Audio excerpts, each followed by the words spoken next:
Hey guys, Hello. it's Friday, and that means we get an update on Whisker stuff. Yeah.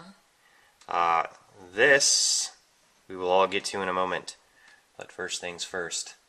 Over the last 2 days, we completely ripped down and reconstructed from scratch the engine that runs the Zombie Tech distribution. Yep. If you don't know yet, we do a weekly podcast, Zombie Tech, and we interview a different person every single week, and those people tend to be the most interesting human beings on the planet. The context of the conversation is sort of centered around how would you survive a zombie outbreak? And of course, we pick people to be on who are freaking geniuses. Yes. So they come up with the most brilliant and hilarious plans for the zombie apocalypse. So please, everyone, go over to zombietech.tv, see the new website, and don't forget to subscribe to the RSS feed or through iTunes or whatever on the side. The guests coming up in the near future would be Joe Grand and John Cohn. John Cohn From The from Colony. The Colony, which is a TV show. Joe Grand was also on a TV show. Prototype this, I believe. Yeah. Yep. And an author of a zombie book that Mira Grant. we like very much. And the last few guests have been Dave Jones from the EEV blog and Chris Gamble Yep.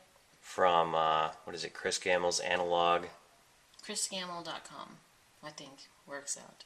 But Chris Gamble's Analog Life Yeah, is how he introduces himself. right. They're both on the Amp Hour podcast. Yep.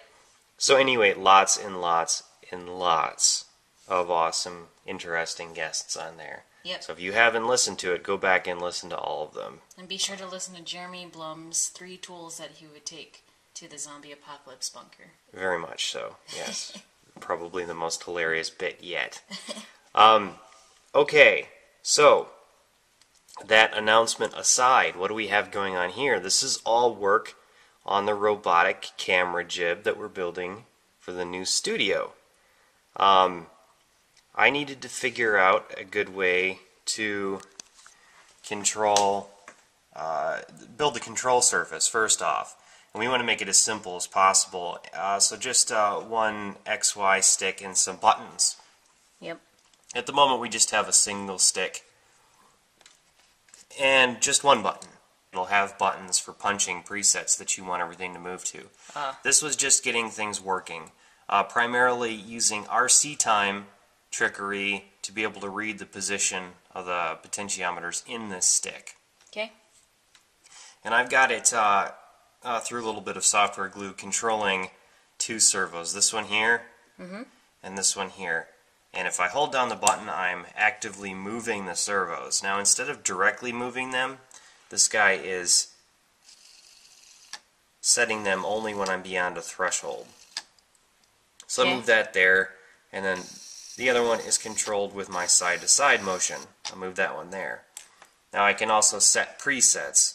I've already set the preset where we were before, so if I pull the stick down, they go automatically back to where they were before. That's just to demonstrate the proof of concept that it's going to be very easy to have presets. That's not going to do anything, Why not? because pushing the stick up without the button pushed sets the preset. Oh. So if I were to move this to there, and then push up, and then move it back, and then go to the preset, it's going to go right to where we set it. Ah. So that's how you set the preset. But anyway, that's just proof of concept to show what, is going to be possible. And this is not going to be controlling just 2 servos. This control surface will be controlling the servo for the tilt, the servo for the pan, the servo for the zoom, the servo for the focus, the stepper motor for the lift and drop of the boom, and the big DC worm gear motor that controls the swing of the boom left or right. Okay. And that'll all be controlled just through this one stick and a couple of buttons. That's the general idea at the moment. Now, So this is for the top part? this is just prototype testing stuff. The actual progress that's been made here, you can see we've got this actually professional Camera mount? yeah, tripod mount head. And I got it bolted into some U-channel aluminum. And I constructed some angle bits here to hold it together. And this is basically to put this servo on the center of gravity for the camera in this axis and in this axis.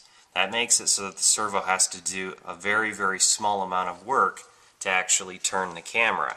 Now this isn't quite together yet. There needs to be a joint that connects this point and this point to an outer cage so that it's on hinges and it can swing, and the weight of the camera is on the hinges, not the servo.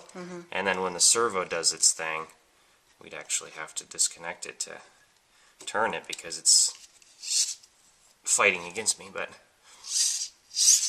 turn it up, turns it down. And then there'll be an outer cage that does the left to right, so it'll go left, right, and up, down at the same time. Getting the idea? Kind of fun. Alright, and these are going on those shelves that Addie is building. Yep. There's a whole bunch more where those came from. Those are the amazing set pieces that Addie has been collecting for the new set. Correcto. Okay, that's it for updates on me. Cool. We'll see you guys on Tuesday, where Addie is going to show us her progress on the desk that she's building for the set. Shelf. Shelf. Yes. Yes, the shelves. There's Okay. 2 of them. That's correct. All right. Okay. Bye. Bye. We post videos all the time, so don't forget to subscribe. And follow us on Twitter at TYMKRS.